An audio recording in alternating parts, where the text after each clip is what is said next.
আসসালামু আলাইকুম প্রিয় শিক্ষার্থীবৃন্দ, তোমরা কেমন আছো? আশা করি ভালো আছো। স্বাগত জানাচ্ছি আজকের হিসাব বিজ্ঞান ক্লাসে। তো তোমরা কেমন ছিলে? তো হিসাব বিজ্ঞান ক্লাসে আজকে আমরা করব রেওয়ামিল সম্পর্কে আলোচনা। তো চলো আমরা আলোচনা শুরু করি। তো রেওয়ামিল সম্পর্কে আমরা এর আগে কিন্তু অনেকগুলো ক্লাস করছি। তো রেওয়ামিল সম্পর্কে আমার মনে হয় তোমাদের অনেক বেশি জানা হয়ে গেছে এতদিনে। তো আজকে আমরা আলোচনা করব অনিশ্চিত হিসাব সম্পর্কে। আমরা যখন অঙ্কটা শুরু করব, অঙ্কটা শুরু করলে একটা অঙ্ক করতে গেলে অনেক সময় কি হয়, রেওয়ামিলের অঙ্ক করতে গেলে কি হয়, দুই পাশে যোগ করার পর অনেক সময় দেখা যায় আমার ডেবিট বা ক্রেডিট যে কোনো এক পাশে যোগফল কিন্তু সমান হয় না। হয়তো আমার অঙ্ক না জানার কারণে বা ভুল করে সমান নাও হতে পারে। আবার অনেক সময় আছে আমার অঙ্কটা একেবারে সঠিক, কোথাও কোনো ভুল নাই, আমি এর আগে দুতর্ক দাখিলা পদ্ধতি অনুযায়ী সঠিকভাবে অঙ্কটা করছি, কিন্তু তারপরও অঙ্কটা আমি মিলাতে পারছি না। তখন একটা হিসাব আনতে হয়, যেহেতু দুই পাশে মিলেনি, যে কোনো এক পাশে ফাঁকা আছে, এক পাশে কম আছে, সেই এক পাশে সেই টাকাটা দিয়ে আমরা কি করি, একটা হিসাব, নতুন করে একটা হিসাব তৈরি করি, সেটাকে নাম হচ্ছে অনিশ্চিত হিসাব। তো আজকে আমরা সেই অনিশ্চিত হিসাব সম্পর্কেই আলোচনা করব। তো চলো আমরা শুরু করি অনিশ্চিত হিসাব সম্পর্কে আলোচনা। তো অনিশ্চিত হিসাব একটা বোঝা, অনিশ্চিত মানে যার কোনো নিশ্চয়তা নাই। একটা সাময়িক অনিশ্চিত হিসাব কিন্তু একটা সাময়িক হিসাব। এটা এটা মূলত খোলা হয় যখন আমার ডেবিট ক্রেডিটের, রেওয়ামিলের ডেবিট ক্রেডিট অঙ্ক করার সময় রেওয়ামিলের ডেবিট ক্রেডিট যোগফল যখন না মেলে, তখন সাময়িকভাবে মেলানোর জন্য যে হিসাবটা খোলা হয় তাকে বলা হয় অনিশ্চিত হিসাব। এই হিসাবটা কিন্তু স্থায়ী কোনো হিসাব না, এটা একটা সাময়িক। যখন আমার ভুল ত্রুটিগুলো অঙ্কে ধরা পড়বে, তখন কিন্তু এই হিসাবটাকে আমরা অনিশ্চিত হিসাব সরিয়ে যে পরিমাণ ভুল হয়েছে, যেই পাশে ডেবিটে অথবা ক্রেডিটে যে পাশে ভুল হয়েছে আর অনিশ্চিত হিসাব যে পাশে বসানো হয়েছে, সেখানে কিন্তু সেই পরিমাণ ভুলটা আমরা সংশোধন করে আমরা অনিশ্চিত হিসাবটা কিন্তু সরিয়ে দিই। তো অনিশ্চিত হিসাব অর্থাৎ আমরা অনিশ্চিত হিসাবের একটা সুন্দর সংজ্ঞা দেখি। দেখো এখানে একটা ছোট একটা সংজ্ঞা লিখে রাখছি। রেওয়ামিলের দুই পাশ সমান না হলে সমান করার জন্য যে হিসাব খোলা হয় তাকে অনিশ্চিত হিসাব বলে। আমি এর আগে যখন তোমাদেরকে বললাম যে রেওয়ামিলের দুই পাশের যে যোগফল, দুই পাশের যে যোগফলটা কি, এক পাশে হচ্ছে ডেবিট আর একটা হচ্ছে ক্রেডিট। এই ডেবিট ক্রেডিট যখন আমি যোগ করব, যোগ করার পর হয়তো আমার যে কোনো এক পাশে সবসময় যে মিলে যাবে তা কিন্তু নয়। যে কোনো এক পাশে হয়তো এই পাশে অথবা এই পাশে যে কোনো এক পাশে হয়তো কম হতে পারে, এক পাশে কম এক পাশে বেশি হতে পারে। তো যেই পাশে কম থাকে, সেই পাশে যে পরিমাণ টাকা কম আছে সেই পরিমাণ টাকা দ্বারা যে হিসাবটা খুলি, যে হিসাব মানে যে সময় সাময়িকভাবে দুই পাশে যোগফল মিলানোর জন্য আমরা সাধারণত এই অনিশ্চিত হিসাবটা কিন্তু দিয়ে থাকি। সাময়িকভাবে কিন্তু হিসাবটা আমরা মিলাই রাখি যে না, আমার এখন কোথাও আমার অঙ্ক নেই, আমি নিশ্চিত আমার অঙ্কটা ভুল যায়নি, কোনো জায়গায় ভুল যায়নি, আমি দুতরফ দাখিলা পদ্ধতি আমি সঠিকভাবে করেছি, কোথাও কোনো অঙ্ক আমি কোথাও ভুল পাচ্ছি না, তখন আমরা অনিশ্চিত হিসাব কিন্তু ব্যবহার করতে পারি। কিন্তু যদি আমার অঙ্ক ভুল থাকে, কোথাও আমি আমার এন্ট্রি দিতে ভুল হয়েছে, আমি সঠিকভাবে এন্ট্রি দেয়নি, না দিয়ে আমি অঙ্ক করে দেখলাম যে আমার এক পাশে মেলেনি, সেই যদি আমি অনিশ্চিত হিসাবটা দিয়ে দিই, তখন কিন্তু অঙ্ক সঠিক হবে না। তো সঠিকভাবে অঙ্ক করার জন্য অবশ্যই আমাদের আমার এই খতিয়ানের যে দফাগুলো, যে জেরগুলো, খতিয়ানের যে জেরগুলো, সেই জেরগুলো আমাকে সঠিকভাবে যেই পাশে ডেবিট পাশে ক্রেডিট পাশে যেই পাশে হচ্ছে, এবার সঠিক পোস্টিংয়ে যদি আমরা করে থাকি, সেই পোস্টিংয়ে যদি সঠিক থাকে, তারপরেও যদি আমার ডেবিট ক্রেডিটে সমস্যা হয়, যে যোগফলটা আমার মিলছে না, তখন আমি অনিশ্চিত হিসাবটা আনতে পারি। এর আগে কিন্তু আমরা অনিশ্চিত হিসাব আনতে পারবো না, তখন কিন্তু আমার অঙ্কটা ভুল হবে। তো কোন পাশে ধরো আমার অঙ্ক করতে গেলে আমরা রেওয়ামিলের ডেবিট থেকে একটা মনে করো একটা এখানে একটা লিখলাম যে রেওয়ামিলের ডেবিট দিকে যোগফল, ধরো আমি রেওয়ামিলের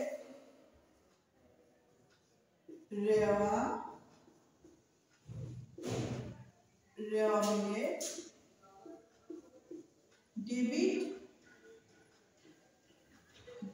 দিকে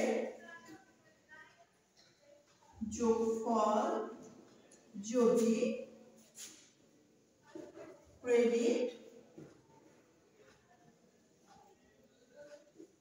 ক্রেডিট দিকে,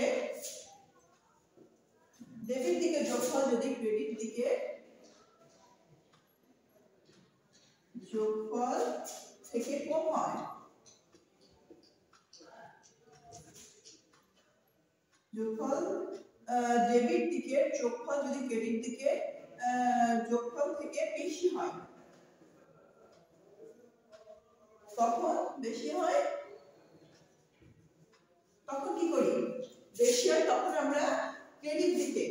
যায় তখন ক্রেডিট দিকে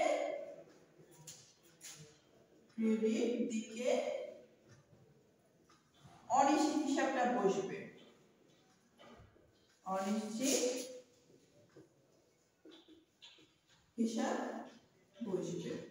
অর্থাৎ আমি যখন অঙ্কটা করব আমার ডেবিট কিন্তু আছে, ডেবিট পাশে যোগফল আমাদের সবটা আমাদের এখন মনে রাখতে হবে। সবটা কি ছিল? ডেবিট এক পাশে ক্রেডিট। ডেবিট দিকে যোগফল হলো আমার বেশি হলো ক্রেডিটের তুলনায়। ডেবিট দিকে যোগফল ধরো আমার 1 লাখ হইছে আর ক্রেডিট দিকে যোগফল আমার 90,000 হইছে। এখানে আমার ডিফারেন্স কত? ডেবিট ক্রেডিটের ডিফারেন্স হচ্ছে 10,000। এই 10,000 টাকাটা আমরা এই অনিশ্চিত হিসাবের মাধ্যমে অনিশ্চিত হিসাব লিখে আমরা ক্রেডিট দিকে 10,000 টাকা লিখতে পারি। আবার যদি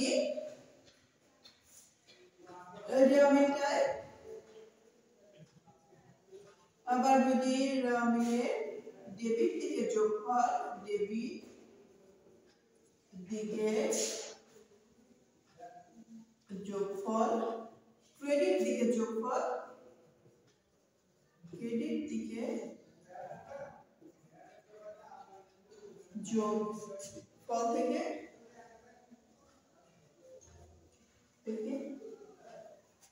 যোগফল থেকে কম হয় তখন ক্রেডিট দিকে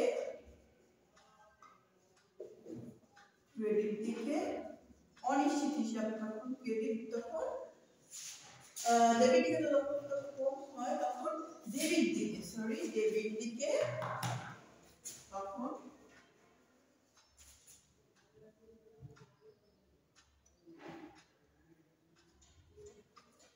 তখন ডেবিট দিকে অনিশ্চিত হিসাব বসবে, অনিশ্চিত হিসাব বসবে। তো এখন আমি লিখে রাখছি, দেখো ডেবিট দিকে যদি আমার অঙ্কটা করার সময় ডেবিট দিকে যোগফল থেকে যদি ক্রেডিট দিকে যোগফল কম হয়, মানে ডেবিট দিকে যোগফল বেশি হয় ক্রেডিট দিকে কম হয়, যেই পাশে কম হবে সেই পাশে অনিশ্চিত হিসাব বসবে। আর যদি ক্রেডিট দিকে যোগফল ডেবিট দিকে যোগফলের চেয়ে বেশি হয় তাহলে ডেবিট সাইডে অনিশ্চিত হিসাব বসবে। তো এটা ক্লিয়ার করতে পারলাম তোমাদের যে কোন পাশে অনিশ্চিত হিসাব বসবে। সাময়িক হিসাব যখন আমরা অনিশ্চিত হিসাব হচ্ছে একটা সাময়িক হিসাব যখন আমরা খুলি তখন কিন্তু আমার যেই পাশে কম থাকবে সেই পাশে আমি অনিশ্চিত হিসাব ব্যবহার করব। আর একটা জিনিস তোমরা মনে রাখবা, যদি অনেক সময় আছে দেখবা যে অনিশ্চিত হিসাবের জায়গায় লেখা থাকে মূলধন হিসাব, যেখানে আমার যেটা ডিফারেন্স হয়েছে যেখানে যে 10,000 বা 20,000 যে পাশে ক্রেডিট পাশে যদি কম থাকে, ডেবিটের তুলনায় যদি ক্রেডিট পাশে যোগফল কম থাকে তাহলে অনেক জায়গায় দেখবা লেখা থাকবে হচ্ছে মূলধন হিসাব, অনিশ্চিত হিসাবের জায়গায় লেখা থাকবে মূলধন হিসাব। তো এখানে ভয় পাওয়ার কিছু নাই। আর তার আগে মূলধন হিসাব লেখার আগে যদি ধরো তোমার ক্রেডিট সাইডে কম হয়েছে তখন তুমি তোমার অঙ্কটার দিকে একবার তাকাবা বা তোমার উদ্দীপকে দেখবা যে সেখানে তোমার অঙ্কটার ভিতরে কোথাও কোনো মূলধন আছে কিনা। যদি মূলধন না থেকে থাকে তখন তুমি অনিশ্চিত হিসাবের জায়গায় মূলধন হিসাবটা লিখতে পারো। আর যদি মূলধন হিসাব থেকে থাকে তাহলে কিন্তু তোমাকে আর মূলধন হিসাব লেখা যাবে না, সেখানে তোমাকে অনিশ্চিত হিসাব লিখতে হবে। আমি আবারও ক্লিয়ার করছি, যদি তোমার ক্রেডিট সাইডের যোগফল ডেবিট সাইডের যোগফল থেকে কম হয়ে থাকে এবং সেখানে সেই অঙ্কটাই যদি তোমার মূলধন হিসাব নামে কোনো হিসাব না থাকে তখন তুমি অনিশ্চিত হিসাবের জায়গায় তুমি মূলধন হিসাব লিখতে পারবা। আর যদি অঙ্কটাই তোমার ক্রেডিট সাইডে মূলধন হিসাব থেকে থাকে তাহলে কিন্তু তুমি মূলধন হিসাব লিখতে পারবে না, সেখানে তোমাকে অনিশ্চিত হিসাব অবশ্যই লিখতে হবে।